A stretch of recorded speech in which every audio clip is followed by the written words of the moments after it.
First off, early in the chapter when Edie and Sissy are joking with Tommy Caffrey, they're asking him who his sweetheart is, and Edie asks him if Sissy is his sweetheart, which is funny because Sissy is his sister, but I also love the way that the boy answers. He says, "Meow," and that reminds me a lot of, do you remember early in the book with Calypso the cat that would go meow? Pretty much every time that Joyce tries to get the sound of something onto the page, it's such an interesting effect. The first things that we learn about Gerty McDowell, I think, are the first things that Bloom would notice about her, and he doesn't learn much more actually, but they are enough for him.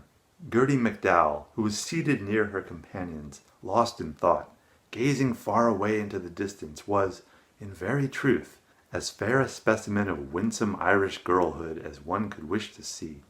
You can see how phrases like "in very truth" and "winsome Irish girlhood," these are just such trite, cliched, and desired to produce an effect, but because they're just so hackneyed, they don't produce the effect. That sentence is essentially everything that Bloom is going to learn about Gerty, more or less. Everything beyond this is going to be just her internal monologue, things that only she knows. But he's a simple man, he's not a simpleton. This is enough for him to fulfill his fantasy. So it's not just a one-sided Gerty fantasizing or Bloom fantasizing. They're equally fantasizing, and maybe that's the world we're starting to live in more and more, where people are seeing more and more of what they wish to see about others, and nobody sees what is actually going on. Describing Gerty McDowell as being lost in thought, it's so tempting when Joyce makes characters that are laughable to say that's ridiculous, but I always try to see with these characters, how am I like these characters? Where am I in these characters? And you can do that with any of these characters in the book.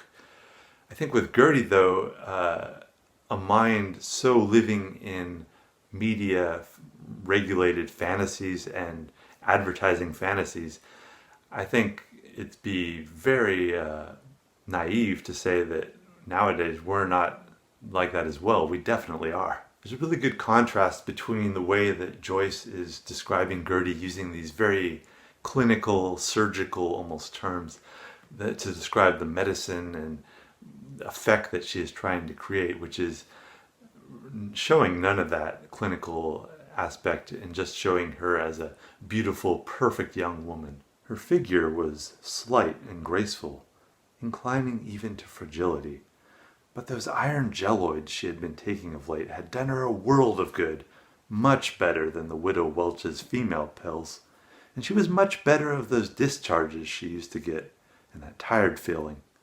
The waxen pallor of her face was almost spiritual in its ivory-like purity, though her rosebud mouth was a genuine Cupid's bow, Greekly perfect. And it's also tempting to dismiss the emotions behind the actions of younger people. You know, they can look at the twins, Tommy and Jackie Caffrey, their argument over the sandcastle as ridiculous, and we can look at her motivations, like the way that she views the world, as ridiculous.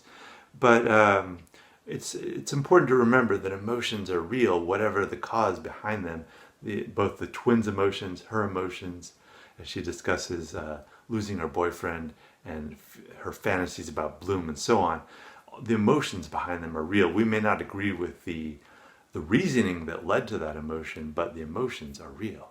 I always think of the Lewis Carroll quote, "We are but older children, dear, who fret to find our bedtime near." But I think we can have our cake and eat it too. We can laugh at Gerty, but also see that there is a realistic aspect behind the cliches, just as we did with John Comey and the way that he saw the world. Some of it seemed trite, but there's also some truth behind some of that. There's a great, hilarious sentence that has some wonderful alliteration that seems like something Elmer Fudd might say. "Why have women such eyes of witchery?" Do you remember in Wandering Rocks, that bicycle race that Joyce briefly alluded to, and he named a few names?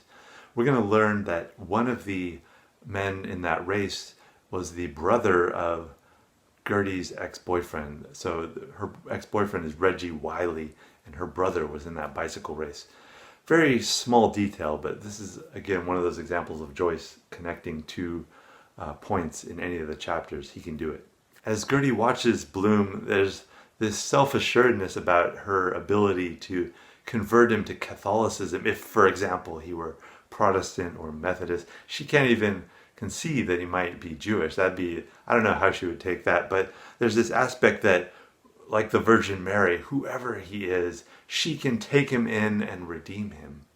Even if he was a Protestant or a Methodist, she could convert him easily if he truly loved her. Ah, the gentle fascism of Gerty McDowell's love. A recurring theme that I'm seeing a lot of in Joyce is characters who are on the verge of transitioning to new stages of life. They're right on the border. So you can see that with Bloom, Stephen, Molly. They're all either transitioning from young adulthood to older maturity, or from maturity to older age, or whatever. And we also see it a lot with young people, children transitioning to teenagers, teenagers transitioning to adults. It seems like they're just about to cross over, and a lot of times I think what kind of moves them into that new stage is the epiphany that we've talked about before, the realization, the ability to see something, to see themselves in their own identity in a lot of ways as something that they had never incorporated before. And I think with Gerty we're seeing that because there's a sense of adulthood about her that you don't see with the other girls there, but she also has within her elements of a teenager still. Some criticism of this episode refer to Gerty McDowell as a girl, but Joyce clearly says she will never see 17 again. So attempts to make Bloom a Humbert and Gerty a Lolita, I think, are a bit misguided. And there's another passage. And while Edie Boardman was with little Tommy behind the push car, she was just thinking, would the day ever come when she could call herself his little wife-to-be? Then they could talk about her till they went blue in the face. Bertha Supple, too, and Edie. Little Spitfire, because she would be 22 in November. Now it is slightly, very slightly ambiguous whether that sentence is referring, the she is referring to Gerty or Edie Boardman as turning 22 in November, but my reading of that sentence is that it means Gerty. She is currently 21, which means she is about the same age as Stephen. Incidentally, if she was born on November 22nd, same day JFK was killed. Where am I going with this? Some people say when they read Finnegan's Wake that it contains references to events in the future, like the first atomic bomb, for example. I'm going to try my own extravagant theory here, and I encourage you to take it with a grain of salt. Please. Now consider, if you will, the age of baby Boardman. 11 months, 9 days.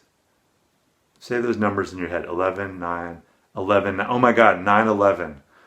Or as people in Ireland would write it, 11/9. And you're like, that's just numbers. But then we also have two twins, Jack and Tommy, the Twin Towers. And what happens to Master Jackie's little castle? It gets destroyed. Case closed, 9/11. Is this proof of something? Yes, it is proof that you can find anything in James Joyce. Definitely be sure to notice the difference in style between Gerty, her sense of the world, and Molly later in the book.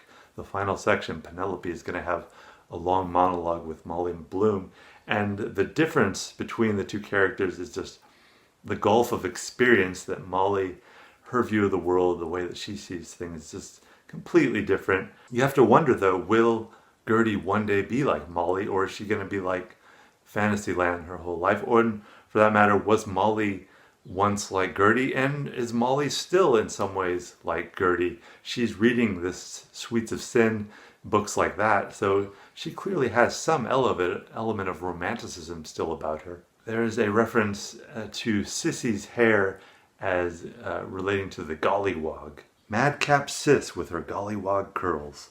The gollywog was the subject of children's books and a doll. It is a pretty extreme caricature. I said before that the dog that we saw in Cyclops, Gary Owen, that was with the citizen, it did not belong to the citizen, it belongs to this man named Giltrap. Giltrap is the grandfather, I believe Gerty's mother's father, that side of the family, because there's two, her parentage is McDowell's and Giltraps. So the Giltrap side of the family, her mother's father's dog, and she refers to Geryon as this really lovely dog. This it can almost speak. It's so lovely. And I think this is one more instance of the multifaceted nature of how we see the world.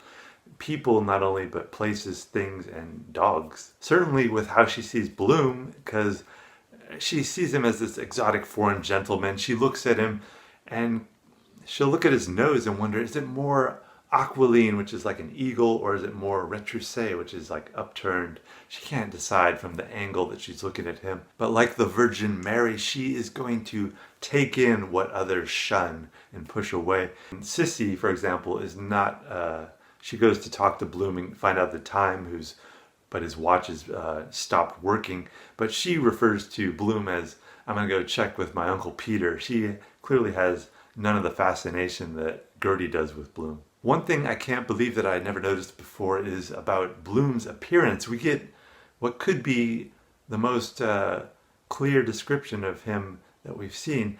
She could see at once by his dark eyes and his pale intellectual face that he was a foreigner. The image of the photo she had of Martin Harvey, the matinee idol, only for the mustache. I can't believe I never looked for this image before, this Martin Harvey guy, so I looked him up. Here is what he looks like, and we can imagine that Bloom looks pretty similar to him, except with just a mustache added. Unless, how well can we trust Gerty's perception? We don't know. I also noticed we get a hint about Gerty's limp well before Bloom notices it. It seems to be the product of some kind of accident that she doesn't specify. And but for that one shortcoming, she knew she need fear no competition, and that was an accident coming down Dalkey Hill, and she always tried to conceal it. Here's a wonderful passage about Gerty's sense of self and how romanticism really drives her life. Heart of mine, she would follow her dream of love, the dictates of her heart that told her he was her all in all, the only man in all the world for her, for love was the master guide. Nothing else mattered. Come what might, she would be wild, untrammeled, free.